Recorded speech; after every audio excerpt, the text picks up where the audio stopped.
So hello and welcome to this tutorial walkthrough demo of the Complex-1 modular synth software within Reason from Propellerhead. Now thanks to them for sponsoring this video, and it's been great to work with them making some patches and presets for Complex-1, both default ones that everyone gets when they get the software, and also some bonus ones to come in some later videos. So without further ado, let's get into Complex-1. So Complex-1 is made up of a few sections: the red sections, the noise, the oscillator free, and Complex Osc, or oscillator, are the sound generators. These brown sections, the shaper, comb delay, filter, and the two low pass gates, or LPGs, are processors. The blue sections, both LFO and ADSR, are CV modulation generators, and the green sections, the output mixer, mix, lag, scale, and amp, are all utilities. And then we have this sequencer, function generator, scope bar across the bottom. Now we'll start with the sound generators, and this complex oscillator is a dual oscillator that very much has its heritage in the Buchla 259. Now this was a complex oscillator seen as a kind of key part of West Coast synthesis and this West Coast Buchla voice. It's two oscillators with a modulation bus in the middle, allowing you to sync the oscillators, frequency modulate the oscillators, and amplitude modulate the oscillators. So we'll patch straight across, and I've got show cables on. I find that a much more intuitive way to work, certainly coming from a hardware background and using a lot of Eurorack. I just prefer to follow cables rather than drop-down menus. So with the cables on, I'm going to patch out of this first output, across to the mixer, and we'll just hear this drone. Now we have our wave shape section, which is where I would suggest starting in terms of learning and figuring this out. That can go from a sine to a pulse, triangle to a ramp, or it can be a square,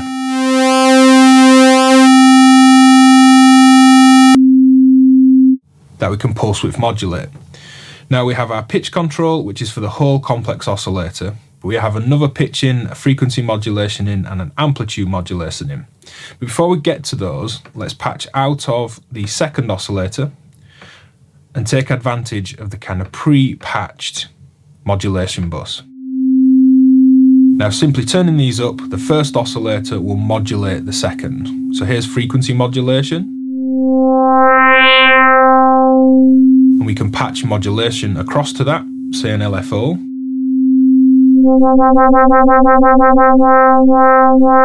And the tuning of these oscillators will have quite a drastic effect on the overall sound.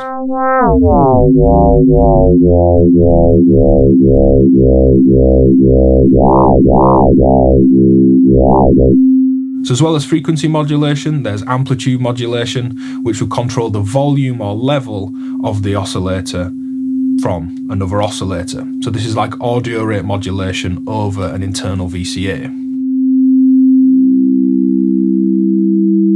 And we get some ring modulation-like sounds. It's not quite ring modulation, but the tones are quite similar. Again, with options to modulate that. And the tuning.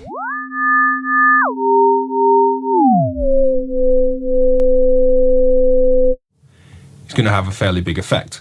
Now we've got separate FM inputs and AM inputs, as well as this modulation bus. We can sync these, there's a mix output, we can modulate most things on there. Coming out of the mix output,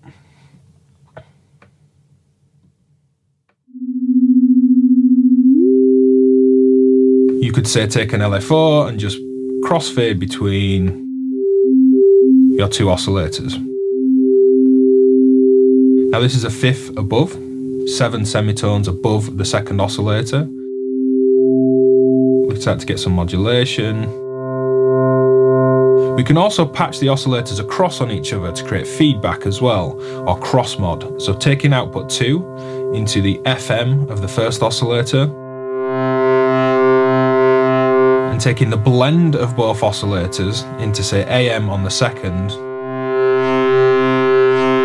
We can keep clicking and adding extra points, let's say AM from the second as well. Some of them creating these kind of nulls and almost phase cancellations in the tone. Let's go a bit lower.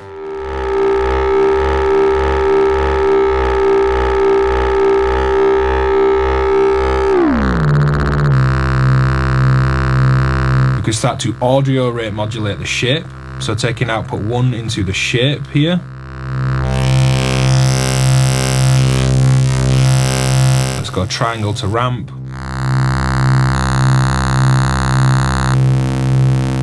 We then have a basic, more utility style oscillator in Osc 3. It can be a triangle wave, through to a downward falling saw, or an upward facing ramp. This will track pitch if we turn up this attenuator fully. And we've got pitch control, inputs to modulate shape, and this works great as a third modulation source for the complex oscillator. So if we had something already complex going on, say out of output 2,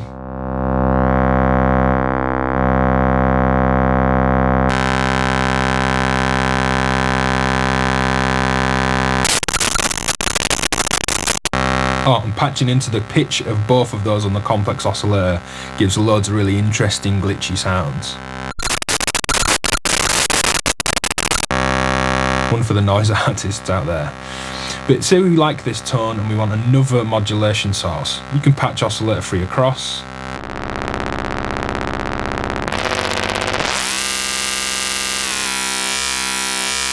Get some extra control as well.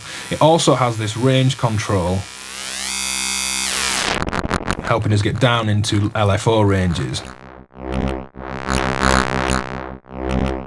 So if you look and think there's only one LFO, there isn't. There's quite a lot of LFOs we can make on this. So the oscillators aside, we have a noise source as well. We always get white noise, which I'm sure most of us have heard before, but they also get quite a lot of complex and more interesting noise tones as well, such as red noise with a colour, which is very much like a filter for the noise, and then a rate.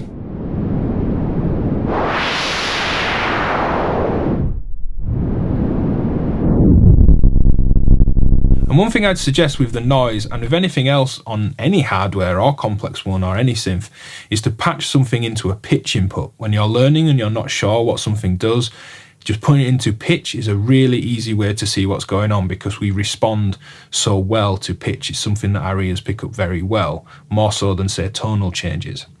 So we could take, let's say, a basic triangle wave from oscillator 3 and take the noise into pitch control. Now I'm going to leave that patched up and we'll come back to it, but using these noise sources as audio, we've got blue noise. It's like an already high pass filtered white noise. But again, there's some interesting tones there that say when modulating pitch. Great for modelling instability, randomness, jitteriness, vintageness, in that we can just add a little bit of it.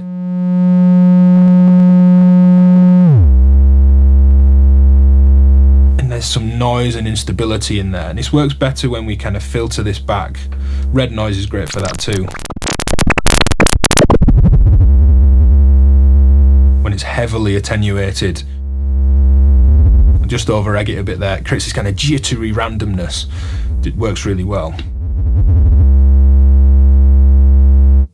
Back to noise as audio. The resonant noise. Very resonant, like filter on the colour.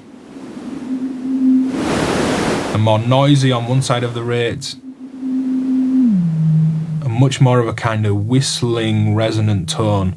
If I just very quickly patch up a sequence, and again we'll come to the sequencer in more detail, but we can get some pitch noises out of this noise. Now using that as a modulation source,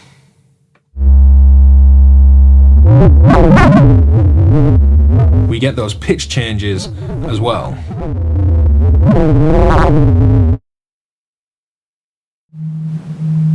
Let's just quickly get rid of the sequence.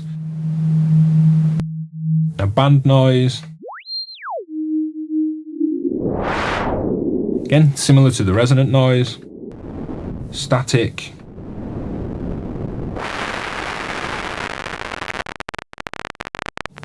punchy and like static.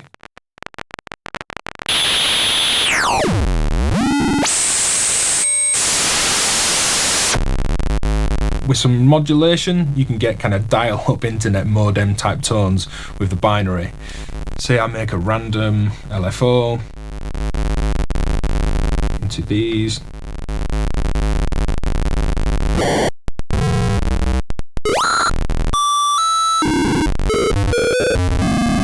There's our kind of dial-up internet modem type sounds. Now again, modulating that and then modulating something else with it. Say this oscillator again.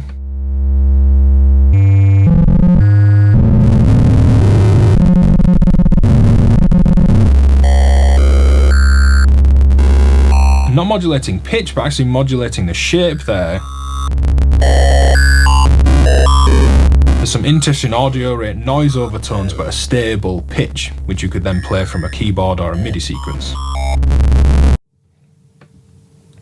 Just get rid of these cables, keep things nice and simple again. And finally, buffer noise. Much more like a comb delay, Karplus Strong Synthesis type sound. And again, if we say use that random,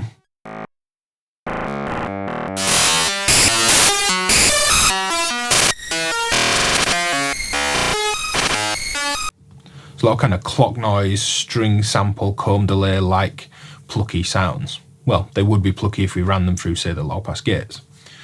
So that's a quick look at some of the sound sources. Let's take a look at some of the shapers, and we'll start with the shaper. I'm going to patch a simple triangle wave into it. So let's take the kind of modulation off this oscillator, just turning things down, go to a triangle wave, out of output 2, into the shaper and across. Now we get an amount and a symmetry control, and these various modes. Saturate will square off and saturate, very much like an overdrive. And we can see this nicely on the oscilloscope on the bottom of Complex-1. Going like a clipped sine, through to a square. And then we've got a PWM-like tone from the symmetry. Now a wavefolder creates a peak within the wave, and when that wave hits this peak, this kind of limit point, it will squash the wave back down on itself. So you can fold up to, say, the octave above, and then fold through more harmonics. So the triangle here, watch it on the scope, will clip. And then can you see that kink? It starts to fall back on itself. And it continues to fold in more and more harmonics. Now the symmetry, again, is like a pulse width, creating this asymmetrical shape and clipping.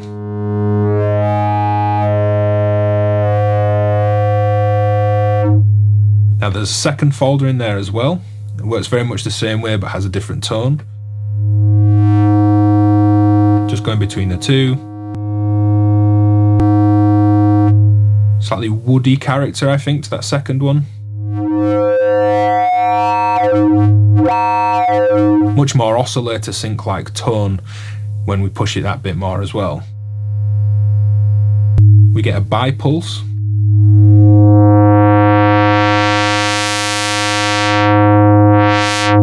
Which is like a single fold stage, but it's curved. It creates this kind of curved flip. Slightly different process, different sound.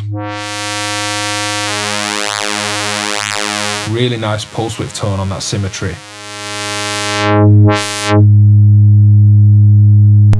Pickup, I presume, modulates some sort of a guitar-like pickup.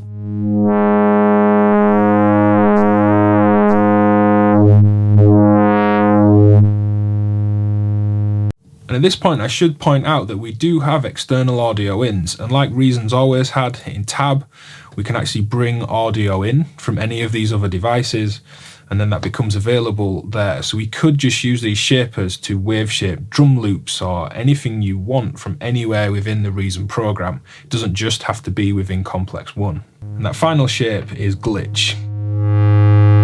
And we can see on the scope there it creates these kind of kinks and glitches in the waves, and we sometimes find these on kind of poor analog circuits where someone's designed an oscillator, they're wave shaping internally on the circuit to create all these different waveforms, and say they don't quite get the wave shaping right on the sine wave, so it's got a little kink in there, and that's very much what this glitch is doing, but very modulatable, very musical as well. Now the other shapers are a comb delay, the filter and the low pass gate. Let's take a ramp wave over into the filter, have a low pass filter, just going to go down another octave, say,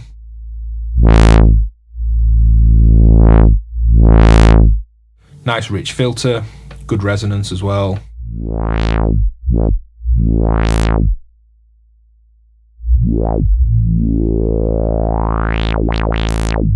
Now we can audio rate modulate this filter and get some great croaky glottal, which is this throat kind of glottal path formant-like tones. So I'm going to take the first oscillator from Complex-1. I want a sine wave, nice high pitch. I'm going to patch that into the frequency control. And then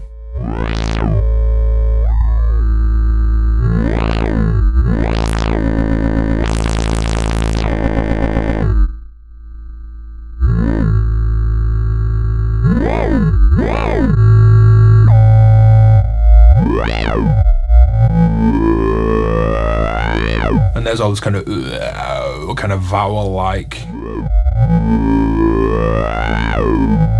We can of course patch in the LFO, get some nice filter wobbles, and again pick from a range of waveforms. There's a drive on board. Do that kind of filter burn, kind of overcook and fatten out that filter. We can modulate the frequency modulation. We could patch the pitch into it so our filters track the pitch in our sequence. A lot of Roland synths track the pitch of the keyboard, so the cutoff follows the pitch of the oscillators. That's an interesting effect to play around with. We can modulate the resonance, and we also get a high pass filter.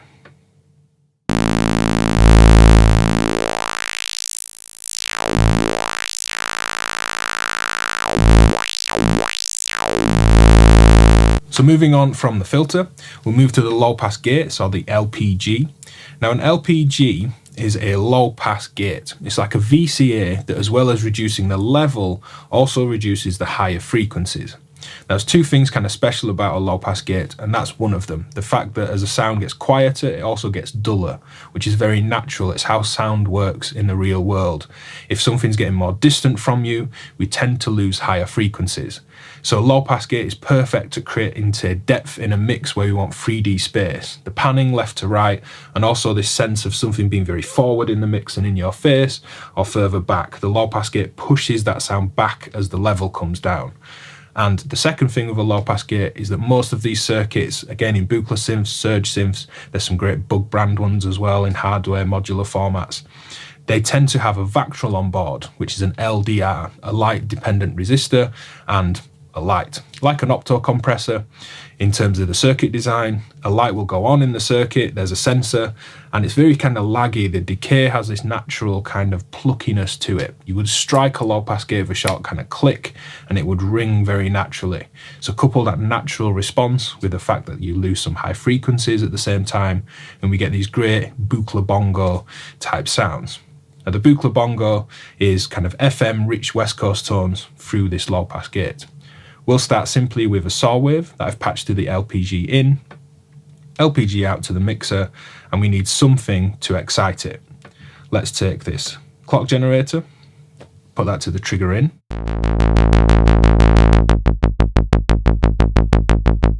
And we get a simple VCA-like response. If I turn off the filtering though,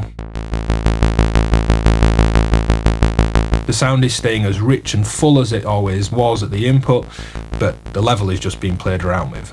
Turning up the filtering, we get this combination, and the filtering on a low pass gate typically on older hardware designs was around 6 dB per octave, like a soft one pole low pass filter.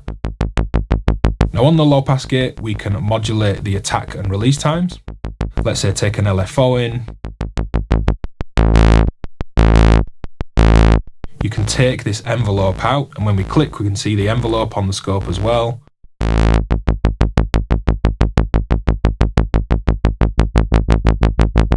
The attack time doesn't go very long, but typically that's not how most low pass gates were used. And we can use the scale and amp for VCAs should we need it, and also modulate on our mixer. So there's plenty of onboard VCAs. For anyone that's heard this, you can't have enough VCAs kind of thing from the modular world. We'll get to VCAs later. And the final shaper is the comb delay. And let's take all of what we've just heard, this pulsing simple tone, into the comb delay. We'll come out of the comb delay and go fully wet. And a comb delay is a very fast delay line, and we can create Karplus Strong-like sounds. If I make this, it's a very simple click, turn up the feedback,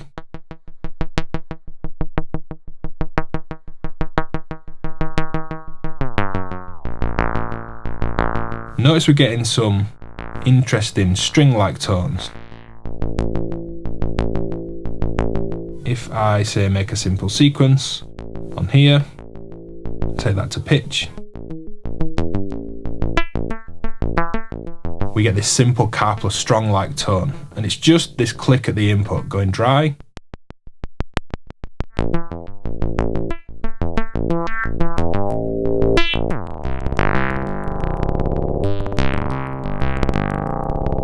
But removing the modulation, making this dry sound more like a synth sound again. Say patching the LFO to it.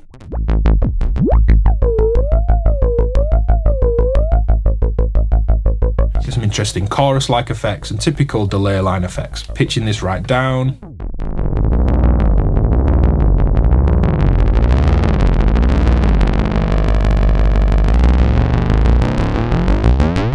Can hear the more standard kind of delay rates. So that's it for the shapers. Let's move over to the modulators, the blue sections. So here I have a simple ramp wave from the complex oscillator into the filter, and we're coming out of the low pass filter. Let's take a look at the LFO. Now we get a positive LFO output, plenty of wave shapes, sine, triangle, square, ramps, random, which is stepped random like a sample and hold. And if you want this in time, because this LFO doesn't sync to the clock rate, there's no sense of this is a 16th note LFO or a quarter note LFO. Certainly with the random, you can use this reset input. So I'm going to take this clock that's been generated at the bottom of Complex-1 into reset. And what would typically happen there is, say take basic LFO, it's resyncing and resetting that LFO to its 0 point. So if you wanted stepped random in time, I would select random, slow the rate right down, and use a clock into the reset to give me basic stepped sample and hold like modulations. And it's quite nice to take the normal LFO and the inverted LFO and do different modulation with these. So say modulate cutoff as I am here with the positive LFO, and use the inverted one to modulate, say, the resonance.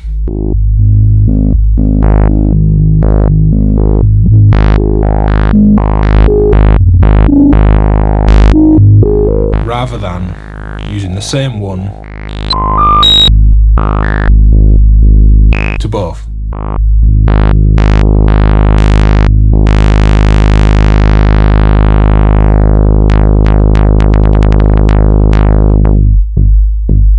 Now Now we get this decaying shape, which you could use like an envelope, and if we use the reset and play with the rate,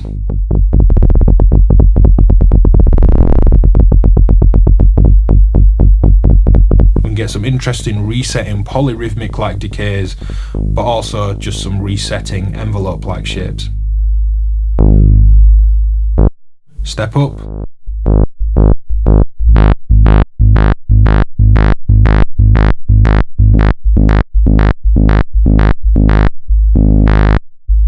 We can hear it's like a rising, stepped, almost like a bit reduced ramp wave. Step up and down, and a smooth random.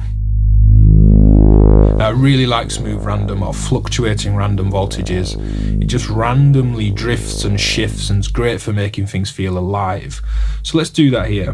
Here we're going to have a little bit of it, say, to the filter, a little bit of it to, say, resonance, a little bit to, say, wave shape.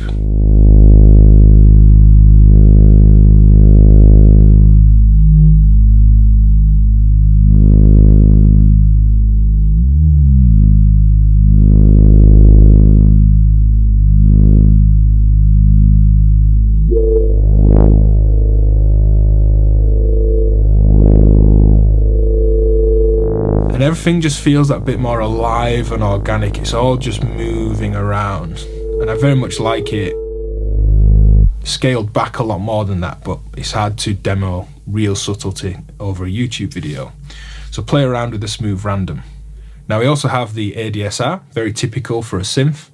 So let's take, say, a ramp wave again into our filter, out of the low pass filter, take an envelope to modulate the frequency, and we'll say take our clock generator to trigger it.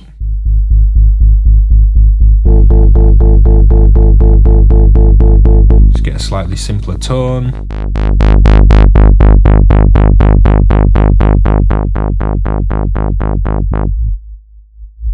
And as you'd expect, it functions like an envelope. We also get the inverted output, so we could have, let's say, take it to pitch, really easy. As the filter opens up, the pitch is going to go down.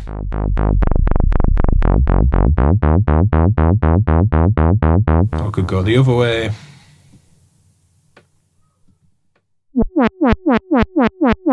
Where a filter closes as the pitch comes up. The inverted versions playing off of each other there. Now the green sections and the utilities is really where Complex-1 comes to life. We've got a mixer that can create offset generators, we've got a lag processor and a scale and amp. We'll start with the mixer. Now we can simply use the mixer as a mixer. If we wanted to, say, take two oscillators into the filter, which would be very typical in normal kind of synthesis, we could patch them out into the mixer, to the filter.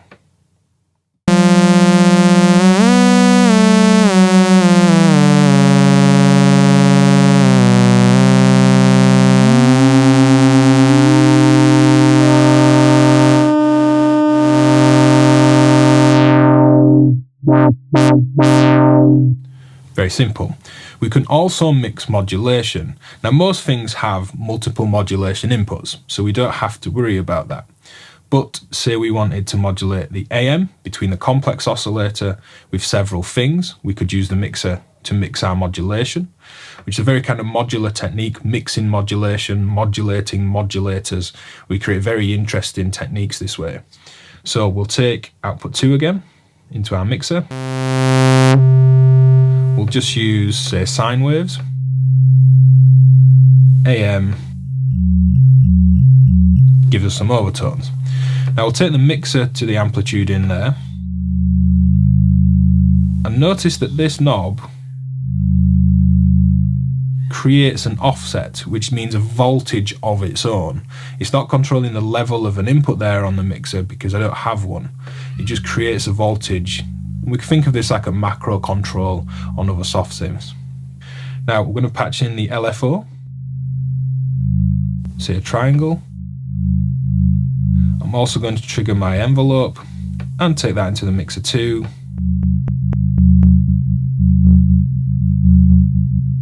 Let's make this a richer wave.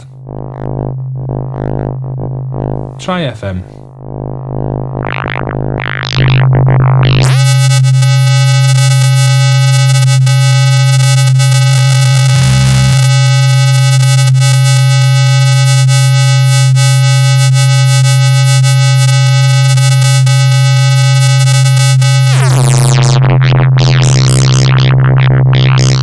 create more interesting modulation.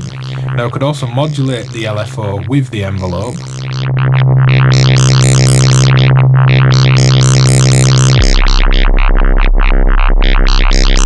So in modulating the LFO with the envelope, mixing the envelope and the LFO together and create more interesting complex modulations.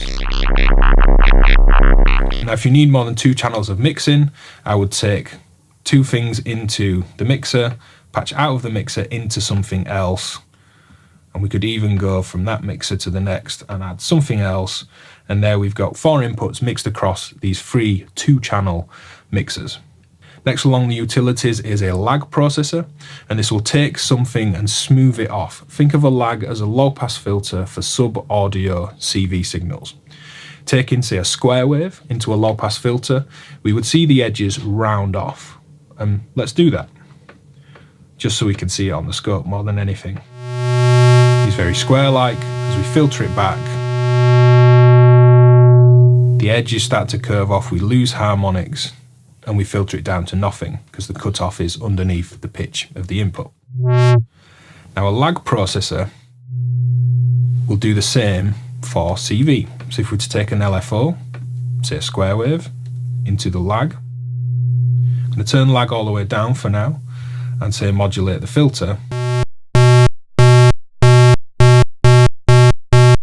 We get simple square wave LFO. But turning up the lag, can you hear those edges kind of fading in and out?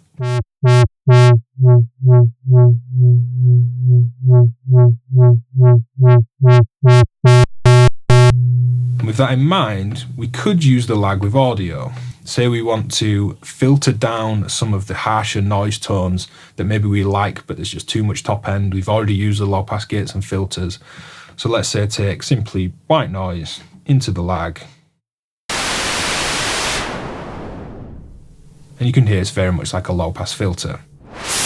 And we can modulate lag time.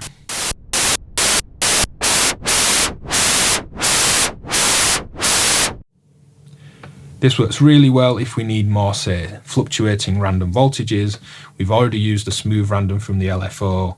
We've, say, created some sample and hold, and again I'll come to the function generator. I know I keep saying I'll come to this, but it's a long video, I will come to it. We've got some sample and hold coming out of the function generator. This would, say, move pitch.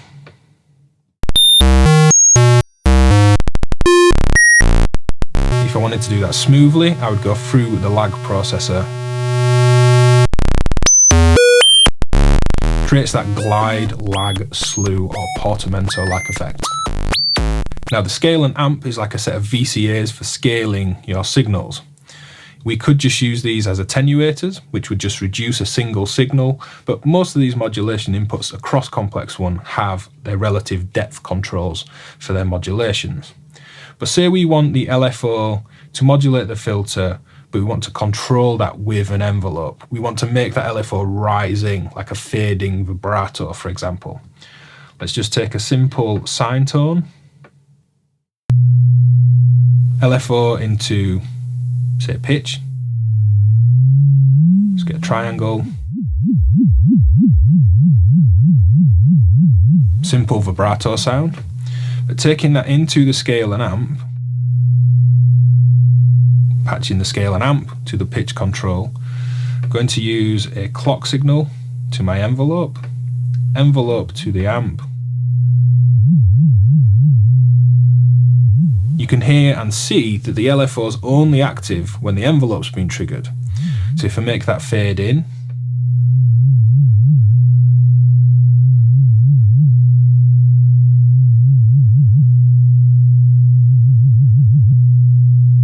we've modulated our modulation, and this is a really powerful technique for making things more expressive and changing the depth of things, more modulated, more animated, more interesting, and more unique. A nice tip there is to, say, use this velocity output, and this top layer of Complex-1 comes from the MIDI that comes in. Pitch bend, mod wheel, the keyboard, We can add portamento right there to the pitch should we wish. We've got velocity and a gate output. We could have velocity to this amp input rather than an envelope for velocity dependent depth on that LFO. Now, without setting up a sequence, I can demo that by taking this from, say, sample and hold again. Now, depending on the depth of this sample and hold, make this a wider effect.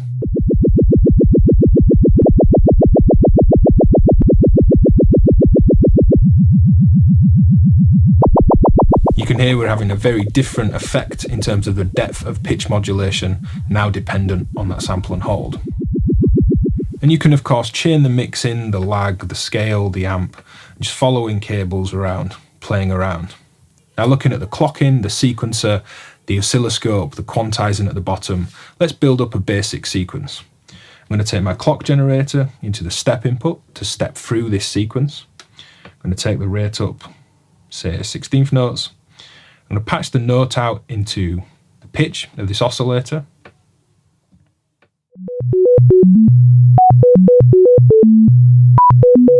And the pitch, the kind of pattern of this sequence, you simply just click, you can draw these in. We then get a range control.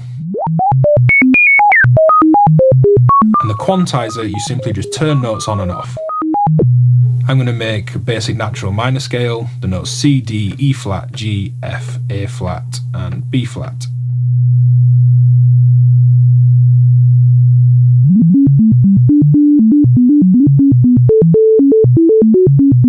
We also get a gate output, which is dependent on these red steps. So if I take my sound, say through the low pass gate, take the gate output to trigger it, out of the low pass gate to my mixer. We can play around with the length, create some nice odd length patterns.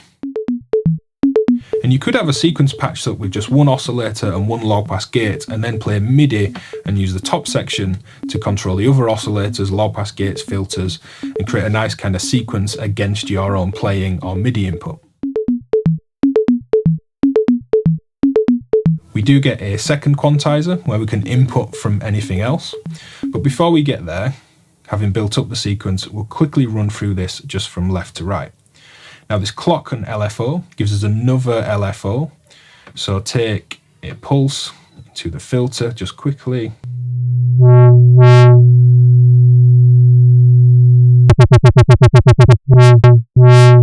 We get a triangle LFO at the rate of the LFO. It's in time. We can tell it only to run when we hit start. And I've got other things playing in the background there. Or just have it free running. We can also change the length of the clock, the kind of pulse width of this square wave, which I can use to clock or trigger anything else. We get another clock, and we can CV the rate of this one as well. So say we were to create a simple pattern. So here I've simply got a sound into the low pass gate, and I'm using this clock rate to set the rate. But we can turn this on and off with a voltage, which is very powerful for freezing and stopping that square wave LFO, or square wave clock in this case. We can also CV the multiplication. So say from a knob,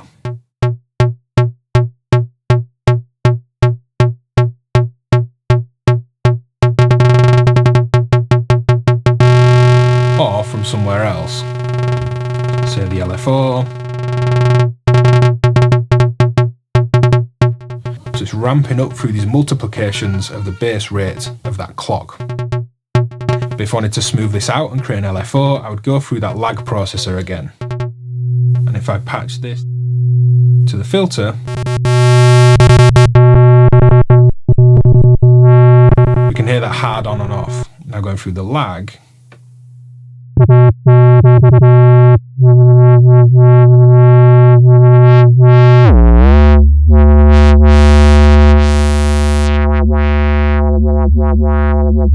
we starting to get more complex, interesting LFOs just out of the clock generator. We've had a quick look at the sequencer. We can also reset the sequencer, which just takes a gate or a pattern in to reset it. So if we clock this, get something really basic going just quickly.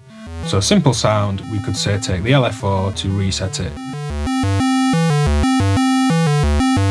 It's sending it back to the start of the sequence. Now the curve output just gives us this raw pattern, this raw sequence, not through the quantizer. Could use that for, say, a wave shape. Maybe more obvious on a different wave shape there. But by default, the curve patches across to this quantizer, which is what we were getting.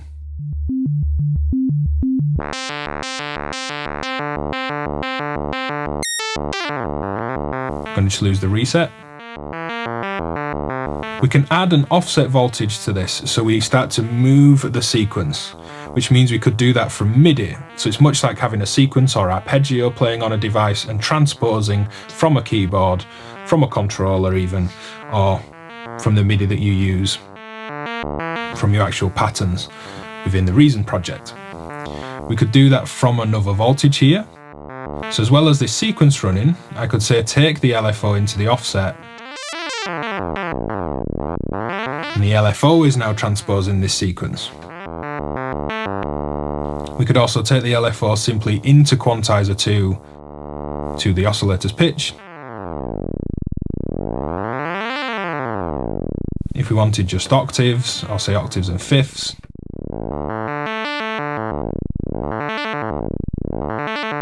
Great for creating little arpeggiations, and again with a range control.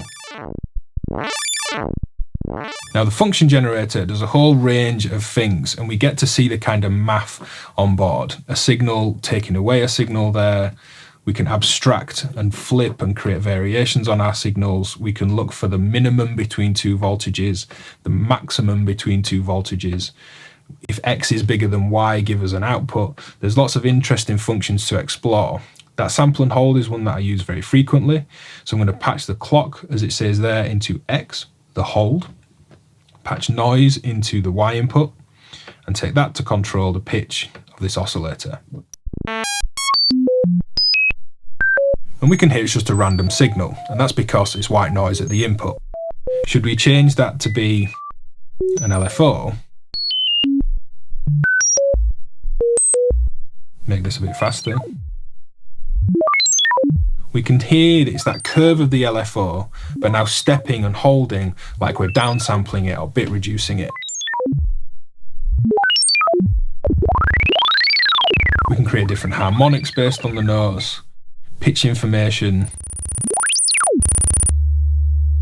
The min and max is an interesting one. If we were to take, say, two sine waves from two oscillators into the inputs,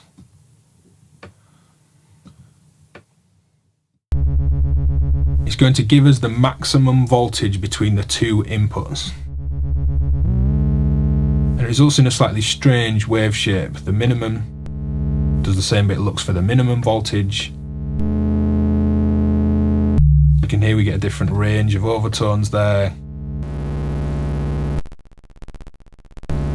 Great for modulation, great for CV, and something I suggest you explore.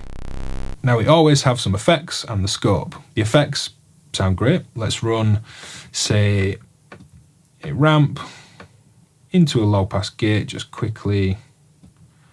We just clock the low pass gate into the mixer.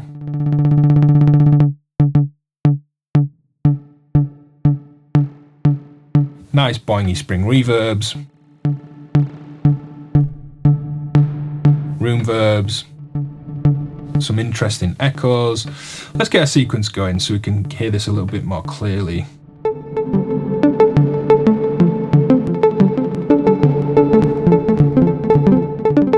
So some interesting effects. I would say a quick rundown because there's so much potential in Complex-1, but I'm aware it's not a very quick video. I hope that's been useful and a bit of a look across the different devices and what Complex-1 can do and offer you, and just open the doors, eyes, ears to experimenting, trying out a few different things. I've certainly really enjoyed Complex-1 and I keep going back and making patches. And on that note, there are some DivKit patches in Complex-1 which you'll see in a later video, and some bonus patches for everyone watching these videos that I'll link in the description too. Thanks for watching. Hit me up with any questions, follow what videos potentially can happen, so if there's something that we find interesting or someone really wants to explore or a lot of you want to explore, let me know. You support my work on patreon.com/divkid if you like what I do. If you don't want to support, that's cool. Hit the thumbs up, comment, share, all the usual stuff. Cheers for watching.